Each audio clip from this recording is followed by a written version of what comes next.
Yang coba bosan, makan nasi goreng doi, stick doi, coba tuh kali-kali ganti yang. Ya, sok. Terus kamu mau makan apa? Jangan boros-boros ya. Makan sama sashimi kamu kemarin juga oe-oean. Ih, malu-maluin. Tuh kamu mengajarkan makan sashimi, udah tahu mentah itu mah. Aku biasanya makan ikan bandeng sama tongkol. Tuh alergi tenggorokan aku yang. Ya udah, sok. Coba sok. Kamu mau makan apa? Ayo aku turutin. Udah aku nggak minta ya yang. Aku mah asa pengen sate-satean gitu teh yang. Ada rekomendasi gak kamu yang? Jangan yang biasa satenya. Apa gitu yang jarang orang makan.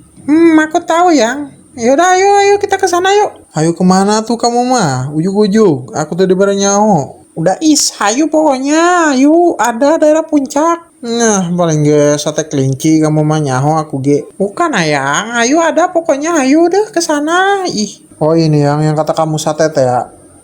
Kayaknya aku kapok deh diajak makan di luar sama kamu yang. nah tuh buat gitu ya kamu mah. Aku tingali. Menu sate nage, sate orang yang bewak. Jak si gundul mah aku kamu.